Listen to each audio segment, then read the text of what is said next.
এখন আমরা দেখব হচ্ছে সূত্রদ্বয়। সূত্রদ্বয়ের ক্ষেত্রে আমি প্রথমে সূত্র শুরু করার আগে আমি সবসময় ব্যাখ্যা দিয়ে শুরু করি। তো ব্যাখ্যার ক্ষেত্রে আমরা প্রথমে আসি, আমরা ছবিতে দেখতে পাচ্ছি একটা কালো রঙের গিনিপিগ।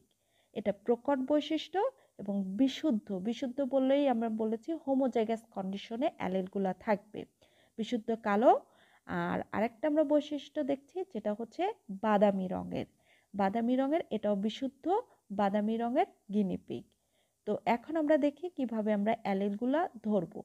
কালো রঙটা প্রকট এবং প্রকট রঙের জন্য আমার ক্যাপিটাল ধরবো, আবার কালো তার ইংরেজি হচ্ছে ব্ল্যাক এবং তার প্রথম অক্ষরটা ধরবো। তাহলে কালো বর্ণের জন্য দায়ী অ্যালিলটা হবে বড় হাতের বি। বাদামি প্রচ্ছন্ন, তাহলে অবশ্যই বাদামি, কিন্তু ব্রাউনের জন্য এখানে বি আসে নাই। সবসময় মাথায় রাখবো আমরা প্রকটের জন্য যেই অ্যালিলটা ধরবো সেই অ্যালিলের ক্যাপিটাল লেটার ধরেছি, তারই স্মল লেটারটা ধরতে হবে প্রচ্ছন্ন বৈশিষ্ট্যের জন্য। এজন্যই আমরা কিন্তু স্মল বি ধরেছি। তাহলে কি বিশুদ্ধ কালো বর্ণের জিনোটাইপ হবে দুটো বড় হাতের বি, বিশুদ্ধ বাদামি বর্ণের জিনোটাইপ হবে দুটো ছোট হাতের বি। এরপরে আমরা আসি প্যারেন্ট ফিনোটাইপ। প্যারেন্ট মানে পিতামাতা, কিন্তু এভাবেই কিন্তু তোমরা পরীক্ষার খাতায় কিন্তু এই প্যারেন্ট, জিনোটাইপ, ফিনোটাইপ এগুলো কিন্তু লেখার চেষ্টা করবা। কালো বর্ণের সাথে যেটা হচ্ছে এই মেল ফিমেলের চিহ্নটা একটু শিখে রাখো, দুটোই কিন্তু গোল।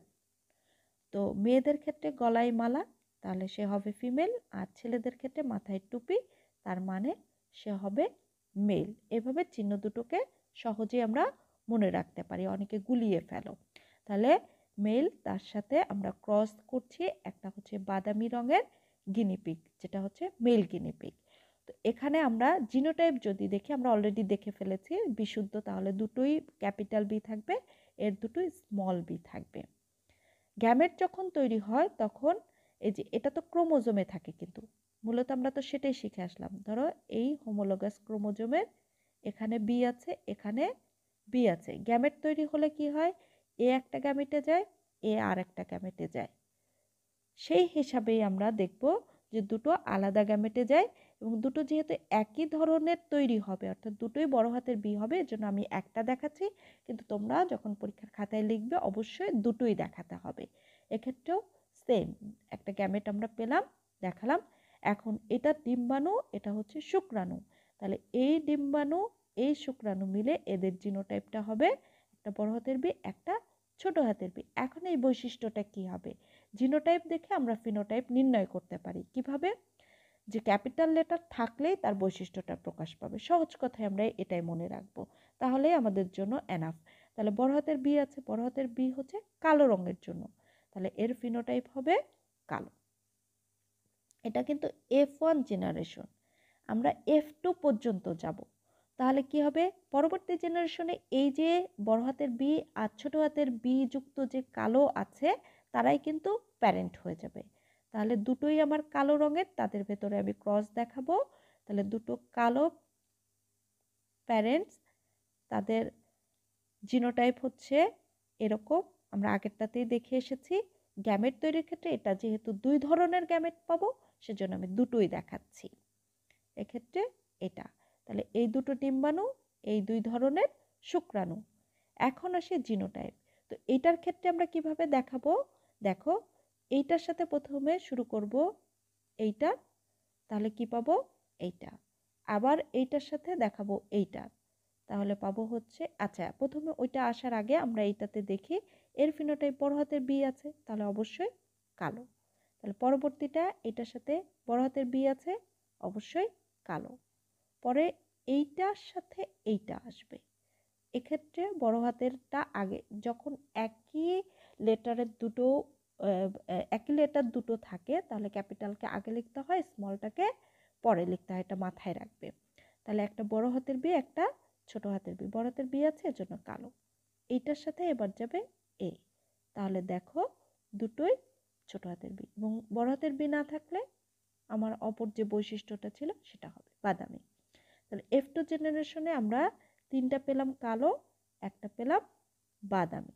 দেখে এখন দেখো এখানে যদি আমরা দেখি, এই হচ্ছে বক্সটা তৈরি করতে হয় যেভাবে, আমরা একটু দেখি আরেকবার, আমি একটু দেখাই তোমাদেরকে।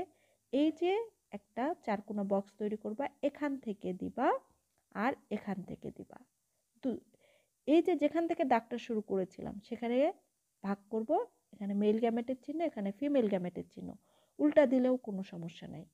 এখন কি করব, দুটো করে গ্যামেট, তাহলে দুটো ঘর লাগবে, এখানে একটা, এখানে একটা, এখানেও দুটো ঘর লাগবে, তাহলে এখানে একটা গ্যামেট, এখানে একটা গ্যামেট। ঠিক আছে, এটা হচ্ছে তোমাদের চেকার বক্সটা আঁকার যে সহজ নিয়ম সেটা। তো আমি অলরেডি চেকার বোর্ডটা রেডি করা আছে আমার। তাহলে এই একটা শুক্রাণু, এই আর একটা শুক্রাণু, এই পাশে একটা ডিম্বাণু, এই পাশে একটা ডিম। প্রথমে এই ঘরে আসি, তাহলে দেখো এইটা পাচ্ছি কিভাবে আসছে, এই যে এরা দুজন। এবং এরপরে যখন এই ঘরে আসব তখন দেখো এইটা কিভাবে আসছে, এভাবে। পরেরটাতে যদি আসি এই ঘরে, এভাবে। এইখানে আসলে দেখো এইভাবে, এই যে। এখন যদি আমরা এখানে দেখি তাহলে দেখো যে আমার এইটাও কালো, এইটাও কালো, এইটাও কালো, আর এটা হচ্ছে বাদামি। তাহলে ফিনোটাইপিক অনুপাত অর্থাৎ বাহ্যিকভাবে যে বৈশিষ্ট্য দেখছি কালো ইস্টু বাদামি, সেটা পাবো হচ্ছে 3:1। এইটা হচ্ছে মেন্ডেলের প্রথম সূত্র। তাহলে মেন্ডেলের প্রথম সূত্রের ক্ষেত্রে আমরা যদি বলি সূত্রটা কি, আমি কিন্তু এতক্ষণ ব্যাখ্যায় ছিলাম, এখন হচ্ছে আমি সূত্রে চলে আসছি। একজোড়া বিপরীত বৈশিষ্ট্য সম্পূর্ণ জীবের মধ্যে ক্রসে সৃষ্ট সংকর জীবে বিপরীত বৈশিষ্ট্যের ফ্যাক্টরগুলো মিশ্রিত বা পরিবর্তিত। দেখো প্রথমেই আমি বলেছি একজোড়া বিপরীত বৈশিষ্ট্য আমরা নিয়েছিলাম বাদামি আর কালো, তাদের ক্রসে সংকর জীব, তার মানে এই যে এইটা হচ্ছে সংকর জীব, বিপরীত বৈশিষ্ট্যের ফ্যাক্টর, ফ্যাক্টর মানে জিন, এই যে এরা দুজন, এরা পরিবর্তিত হয় না, মিশ্রিত হয়নি, কি করেছে, পাশাপাশি অবস্থান করেছে। পরবর্তীতে যখন গ্যামেট তৈরি হয়েছে তখন কি হয়েছে, ফ্যাক্টরগুলো মানে এই জিনগুলা পরস্পর থেকে পৃথক হয়ে গেছে, গিয়ে এ একটা গ্যামেটে প্রবেশ করেছে, এ আর একটা গ্যামেটে সরি এটা হচ্ছে স্মল বি আর একটা গ্যামেটে প্রবেশ করেছে। এই যে প্রবেশ করলো, এখানে একটা কথা আছে পৃথক, পৃথক হয়ে, এজন্য এই সূত্রটাকে পৃথকীকরণের সূত্র বলা হয়ে থাকে। আবার একে মেন্ডেলের প্রথম সূত্র বলা হয়। আবার আরেকটা কি বলা হয়, মনোহাইব্রিড ক্রসের সূত্র বলা হয়। তাহলে দেখো এই একটা সূত্রের কতগুলো নাম, মনোহাইব্রিড ক্রসের সূত্র, মেন্ডেলের প্রথম সূত্র, পৃথকীকরণের সূত্র।